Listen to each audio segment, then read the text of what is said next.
You just need to be prepared. It is going to be noisy, it is going to be messy, but it's going to be a whole lot of fun.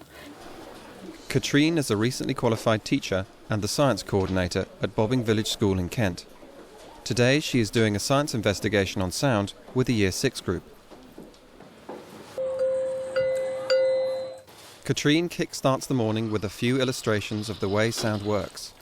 She begins by showing them that despite what they might think, sound travels through water. Yeah. James, can we answer that question? Does sound travel through water? Yep.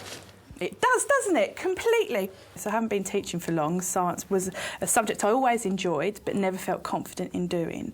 So I really wanted to bring the enjoyment back into it, and that's what I've been trying to do with the children. Science teaching at primary level is affected by the fact that numeracy and literacy have such a great impact on the timetable. So science is often squeezed into the afternoon. With a development of the creative curriculum, science teaching also may become consumed by other subjects, especially if teachers perhaps are lacking in confidence and don't actually feel confident enough to do investigative work with their children. Okay. Since she started at Bobbing Village School, Katrine's teamed up with Helen Ward and the teacher training experts at Canterbury to improve the science teaching in the school. And they've actually supported my learning to actually go, actually, yeah, you do understand it, and these are things that you can try with the children and learn alongside them. And sound is made through a series of what? Harry? Vibrations. Vibrations.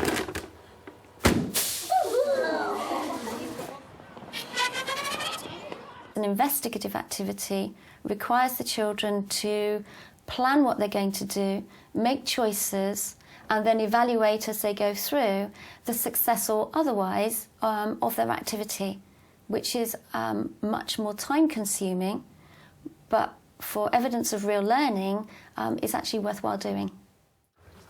In today's investigation, the children will look at the most effective ways of muffling an alarm clock.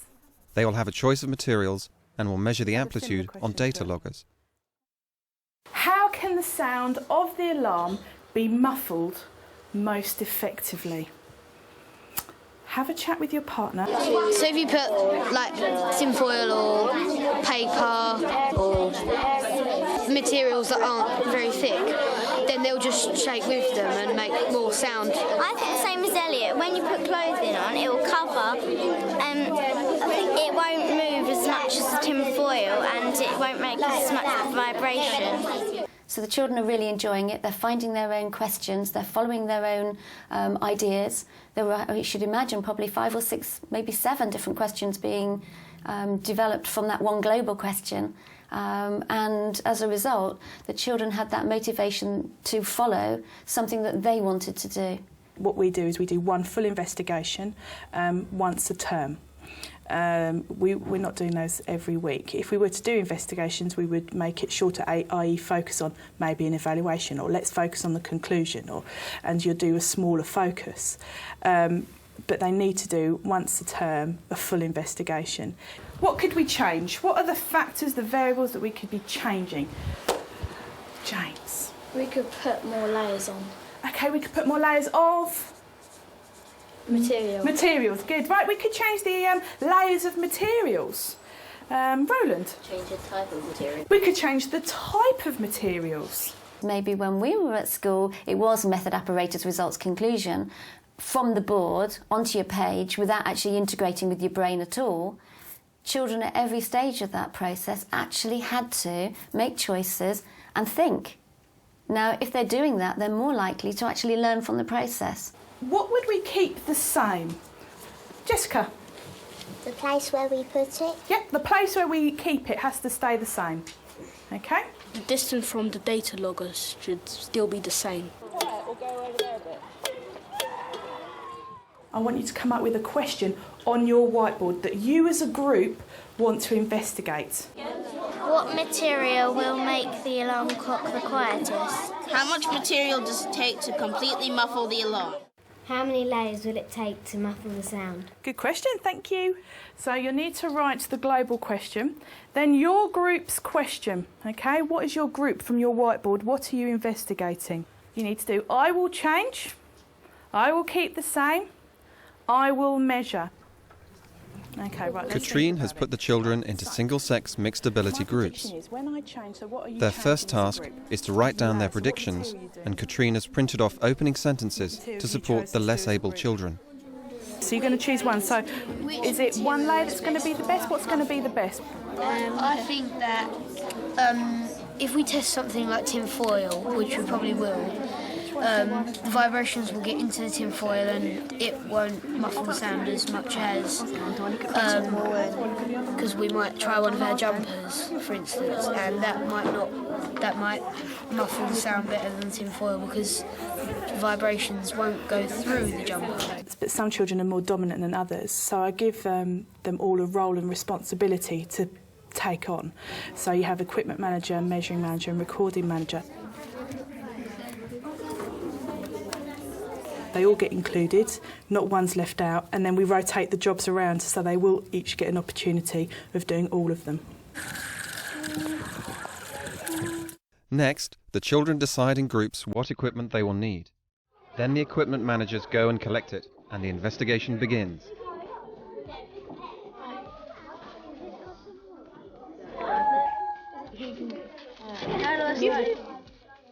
We decided that it didn't make any difference whether it was on the clock or on the data logger, and we decided that if we put it on the data logger it would be a lot easier.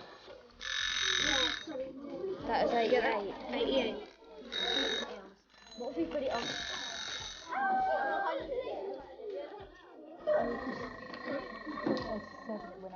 I did it without anything on top of the data logger, then it would give us a good idea of what it actually sounds like.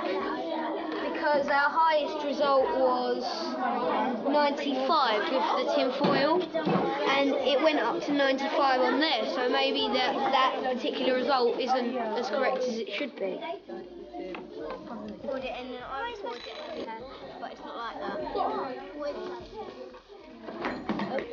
So what are you going to measure now? 1 layer, 2 layer or 3 layer? So it's almost there. Is it almost there? Yeah. Okay, let's go. 94.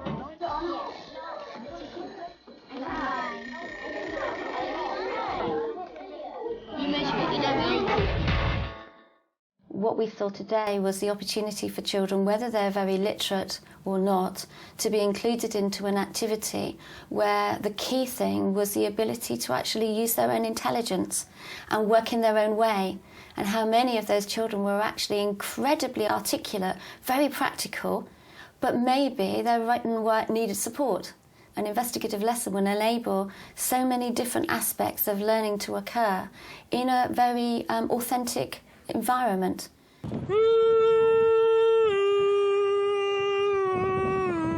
And I've done a chart because I think that's the easiest way to hold information. Recording is very individual. We're all very individual in how we record. Some of us are very visual, some of us like to be quite linear.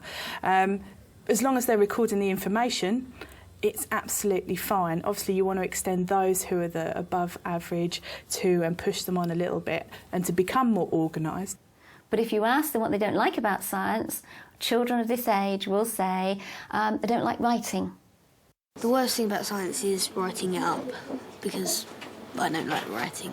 Because you have to write loads of things about it with the conclusion and the prediction and everything. Because they recorded at different stages as they went through the work, then actually there wasn't a huge bit of recording that had to be done. And everything from a child's point of view actually had meaning. Whereas often we ask children to record, write things off the board or do whatever, and they don't understand why we want them to do it other than the fact that we want stuff in their books. The children record results in their own way. Then they all plot them on a bar graph. We want them to try and draw their own graph, but obviously what they struggle with is where to put the scale, which scale to choose. Colour card the scale to help with the scaling. So having different options, they get to choose, so they're still choosing, but it's there to support them. So you can draw your line down there, and then you can use these jumps of 5s, but you can stop at 90. Yeah, do you understand that, Harry? Let's have you on the carpet, please. Well, as a school, our policy is to have carpet time where we do our focused teaching. When they go back to the desk, that's where they do their independent or group activity. With that class, there's a lot of them. They're year sixes. They need something to stimulate them all the time. So short bursts of things. You're not giving them too much information. There's loads of information that we actually covered today. We've recorded our information in our chart, so we've done that learning intention, and we've done it in a bar graph as well. So it should be really easy for us to see the information and the results of your investigation that you've done. Any groups have any data that they thought didn't fit, or what we could class as dodgy data? Bethany? We started with one layer. As we went up to 3, it got louder, which was weird because we thought it would like muffle. Yeah. And then when we went to 4, it went down. If your results aren't what you expect them to be, then actually you have to really think more deeply than if everything turned out right. What could have caused that? I think it was because the noise in the room wasn't like, everyone wasn't like exactly quiet, and other alarm clocks might have been going off at different times. To extend the other ones, that's where we're looking at level 5, which was the data analysis, understanding what data worked and what was a bit iffy and how to talk about that. That's how we progress for the more able, and also the use of the vocabulary. What has this investigation taught you? What do you now know? What do you now know, Lauren? I know that when we are doing our alarm clocks, we have to be in a quieter environment. Okay, that would be next time, wouldn't it? That cotton wool is the best muffler. Okay, that the best muffler you found is cotton wool. Can I ask you? There you go. No, you're right. Yeah. Did you put your hands around it at some point? You didn't, you were careful about that. Yeah, we put it down and then put it there. And you were holding it from the top, you weren't holding your hands around it. Okay, because sometimes that could have a change of effect because your hands are a really good insulator.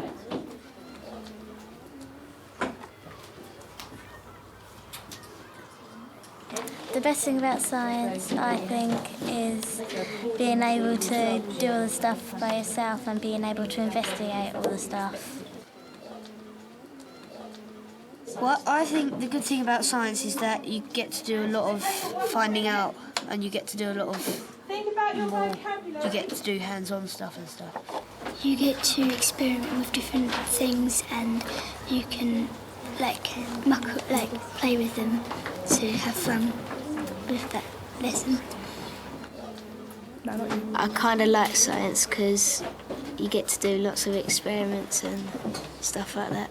They're enjoying it, they're engaged, they're having a go at all these weird and wonderful things, and we actually let them have a go at it. How many of those children, if we had rote taught them or used books, would have had the same amount of enjoyment, would have been able to remember it and will be able to use it again? They might not have come out with the outcome that you were hoping to, but they've investigated it, they found it out, they've reasoned what they found out, or written, actually, no, it's not quite right because of this. They've done it all.